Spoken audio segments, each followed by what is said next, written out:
my name is Carmel Hauck. My student number is T00701793. This is my clinic mentor, Roberta. So she's already all in her PPE, and I'm about to put mine on. So first off, we have our dosimeters in our collar area. It's going to be underneath our gowns. So we'll go with a thyroid shield. And then we'll pop our lead apron on.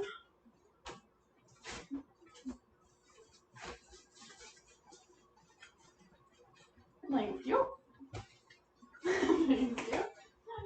And then we'll put on our safety goggles as well.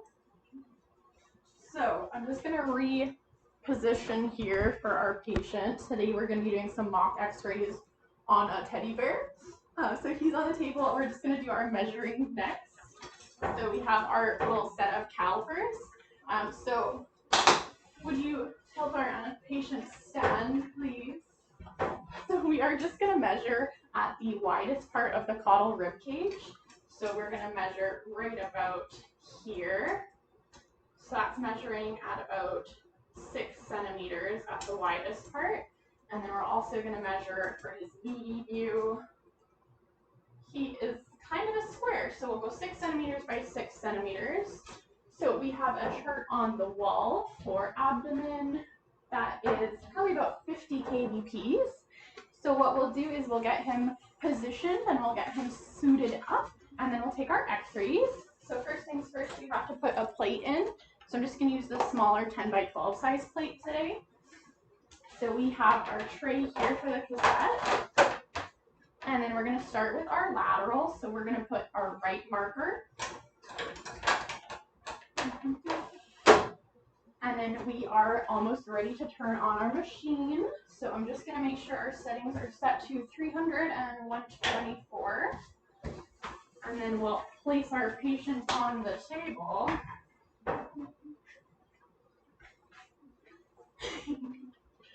Excellent. So we're going to start in lateral.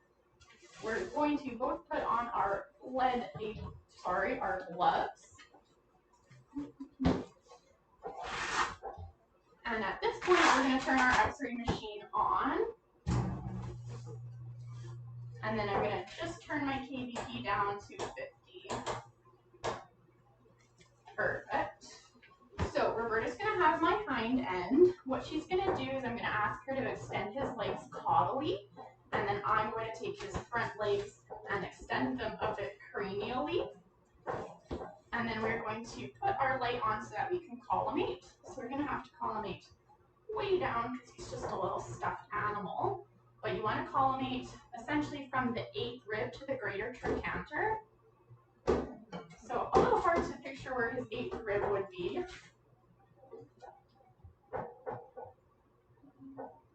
Yeah, we'll pretend that's there. And then greater trochanter, you want to get a little bit down onto the knees as well. So that is my collimation there. And then with our lead on, I'm going to take his front limbs and extend them cranially. And then for our pedal, there's a 2-step process to it. So we're going to half press it to start up the coils, and then we're going to press it fully. And since we're aiming for abdominal, we're going to do it on the expiratory pause. So if he was breathing, I would just time it with his expiratory pause. And we're going to take a mock x-ray here. So half press, full press. Try to lean away, look away as much as you can. And then we're going to turn our x-ray off in between while we're processing. So we'll take our plate. The barcode goes to the back of the machine here.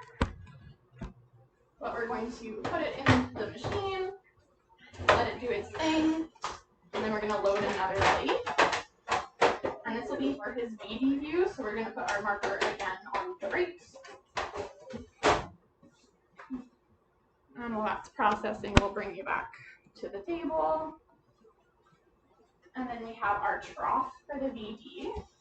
So since he's a square, our kVp won't change. So we will go right ahead and go into our VD view.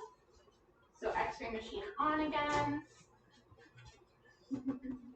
And then we'll make sure his collimation's still good for the VD. Same idea, you want to add from the 8th rib to the greater trochanter, so that looks perfect again. Art is extending the legs caudally. I'm extending the lips slightly cranially.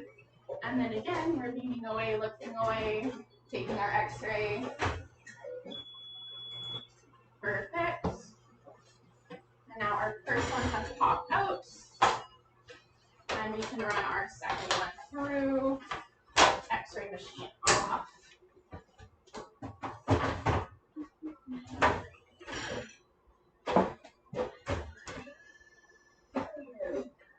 On the ID up at the top, so I have St. Vital Veterinary Hospital, the patient's name, and the date. All the legal requirements are on the x-ray there. Okay, so I'm going to explain the process of what's happening inside of an automatic processor. So essentially, if we're pretending that we have film x-rays in the cassette, they would be put into the done or completed side of the darkroom pass-through cupboard, and then you would go into the darkroom, shut the door, turn the lights off aside from your safe light, and you would then be able to open the pass-through cupboard and take out your films to process. It works basically the same as manual processing, except that it's all in one automatic machine. So essentially, you would open up your cassettes, take out the film, and then you would go to where the film feeds into the automatic processor, and you want to put it nice and tight to the wall so that it doesn't get twisted or caught in the rollers. And you would essentially pass the film through. It's going to go through a bath of a developer, and then it's going to go through a bath of a fixer, and then a rinse, and then a dryer. And then after it's done all of that, it spits out the completed film radiograph, and you can view it on a light box.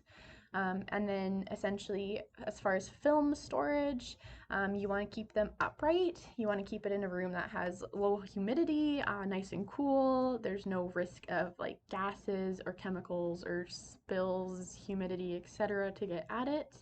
And you have to store them as safe as possible because they can kind of, if you're rough handling with them, they can be deteriorating quicker.